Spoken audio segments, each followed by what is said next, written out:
Assalamualaikum warahmatullahi wabarakatuh. Bismillahirrahmanirrahim. Ila hadratin Nabil Mustafa Muhammadin sallallahu alaihi wasallam wa ala alihi wa ashabihi wa azwajihi wa dhurriyyatihi wa ahli baitihi thumma ila hadrati jalil mu'allifin wal musannifin wa nakhusu khususan musannifu hadzal kitab wa murabbi ruhina wa jasadina wa syekhina wa muallimina wa jami ustadina wa man ajaza ilaina wa muallimil kutubi ta'alamna thumma ila hadrati ummina wa abina wa jaddina wa jaddatina wa zawjatina wa awladina wa dhurriyyatina wa usulina wa furu'ina wa man intasaba ilaina. Allahumma ja'alna wa iyyahum min ahlil ilmi wa ahlil khair bisababihi wa bi karamatihi wa syafa'atihi bi daraini. Al-Fatihah.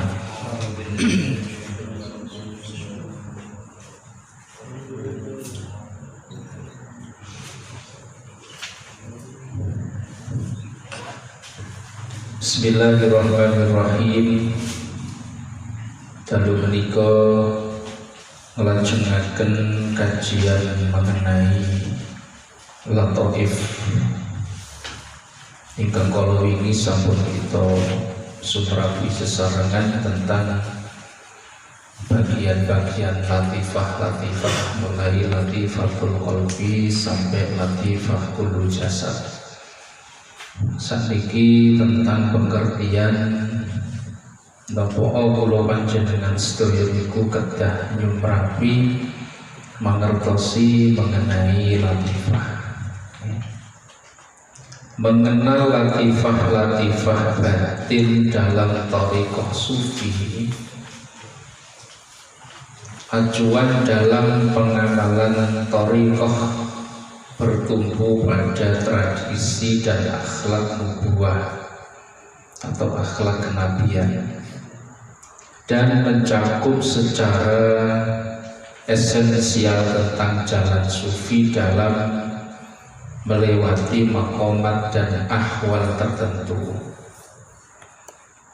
Setelah ia tersucikan jasmaniyahnya, kemudian melangkah pada aktivitas-aktivitas yang meliputi satu, tazkiyatun nafas,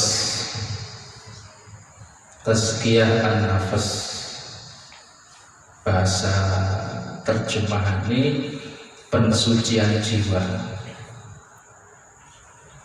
Artinya mensucikan diri dari berbagai kecenderungan buruk, tercela dan hewani, serta menghiasinya dengan sifat-sifat terpuji dan malakuti. Fungsi tugasi awake dhewe nek sampun paham mengenai perjalanan lan amaliyah tentang lataif niku piyambak lajeng gadah kebiasaan-kebiasaan, kecenderungan-kecenderungan, aktivitas-aktivitas ingkang sae yang meliputi niku setunggal tazkiyatun nafas. Fungsine awake dhewe kenal latifah, sing tengene latifah niku digawe zikir niku kangge tazkiyatun nafas, pembersihan atau pensucian jiwa. Pensucian jiwa damel napa untuk mensucikan diri dari berbagai macam kebiasaan, tabiat, kecenderungan buruk, tercela, hewani niku kabeh kudu sampai hilang, bersih dari diri kita manusia, sampai bener-bener wis boten duwe sifat sing tercela, wis boten duwe sifat sing buruk, boten duwe sifat sing hewani. Akhirnya sing metu namung sifat-sifat sing terpuji lan malakuti, sifat-sifat seperti yang dimiliki oleh para malaikat. Niku fungsi sing pertama. Lajeng sing nomor kali kersane kita gadah setunggalipun aktivitas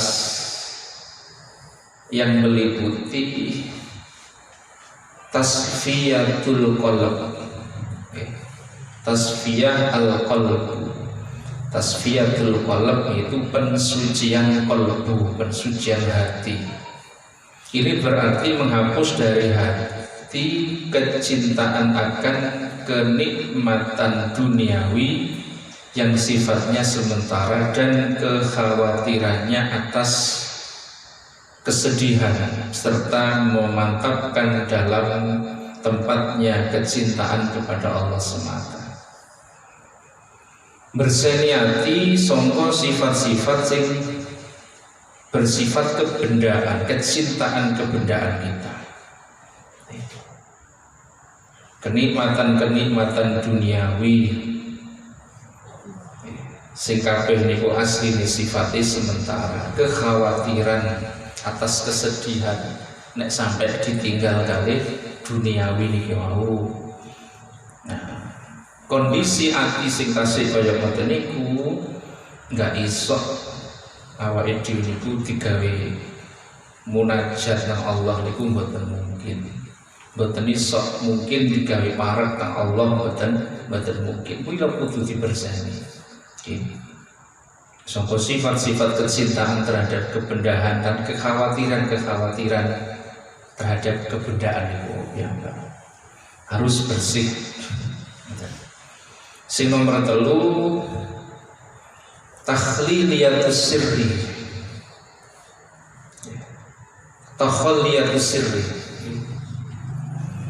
Takhliliyatus sirri maksudnya mengosongkan jiwa dari segenap pikiran yang bakal mengalihkan perhatian dari zikir atau ingat kepada Allah. Jadi lek ana ati sing durung iso digawe zikir manteng nang Allah, berarti pancen sik ana tenggone sirri niku wau, jiwa niku wau, pikiran-pikiran yang memang masih bersemayam tadiku.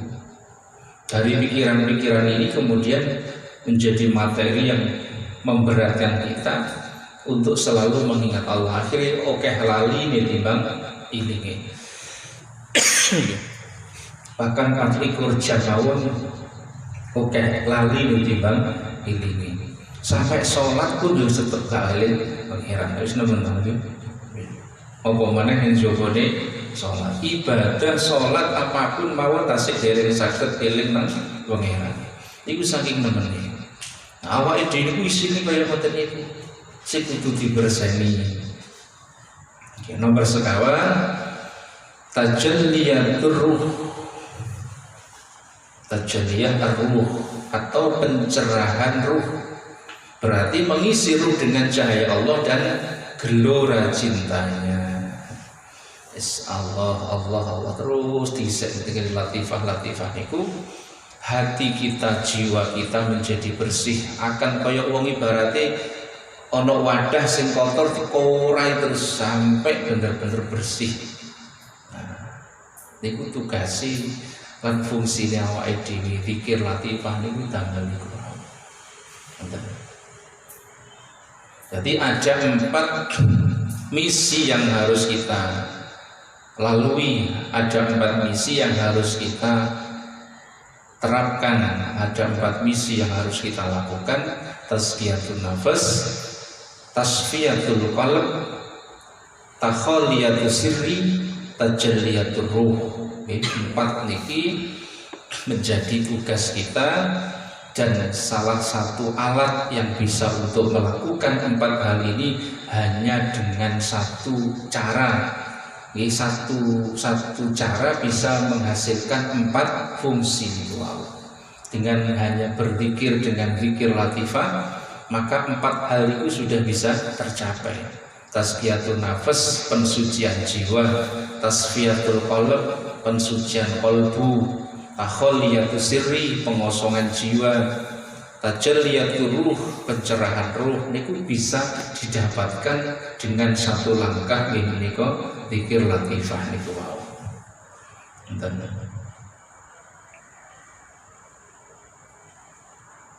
Masuk lagi. Jadi tujuannya niku ora digawe golek nopo-nopo. Karena manusia itu sebenarnya termasuk makhluk yang di dalam unsur-unsurnya itu unsur-unsur ilahiyah, robbaniyah sih jadi kacau ketika masuk di dalam jasad kulun jenengan sedaya niku. Nah, lataif niku sesuatu materi ilahiyah, cahaya yang ditetapkan oleh Allah, dibuatkan satu tempat di dalam diri kita itu. Dan penyebutan tempat-tempat itu bukan berarti yang disebutkan itu, yang dimaksud misalnya latifatul qalbi ning sore susu kiwa agak cenderung ke kanan, dua jari di bawahnya, itu eksistensinya, iku pintu nih, jane dudu niku nih ngesore maneh, iku ten jantunge niku sebenarnya, ngetuke ten riku, eksistensinya ten riku, padahal bukan di situ tempatnya. Hanya wong cek gampang nyebut, padahal kalau kita bicara latifah itu adalah suatu cahaya yang kilauan cahaya itu mungkin mripate awak ini enggak mampu melihat sebenarnya. Nah, isinya apa cahaya niku? Sifat-sifat robbani niku wau. Sifat-sifat sing terpuji niku wau. Itu baru akan diberikan oleh Allah, ditetapkan di dalam diri kita, dipercayakan kepada kita manakala kita sudah bersih dari sifat-sifat kehewanan, sifat-sifat kemanusiawi, sifat-sifat sing segala sifat yang tercela niku. Maka dikir-dikir. Tujuan ini bukan beriku, bukan pikir latifah ini kayak golek kesaktian, bukan. Tapi memang untuk membersihkan jiwa kita itu, yang notabene manusia itu memang karena terbuat dari materi, sedangkan latifah adalah nur robbani, sehingga nggak nyambung sebenarnya. Akhirnya nggak nyambung. Maka harus nyaman kan gini.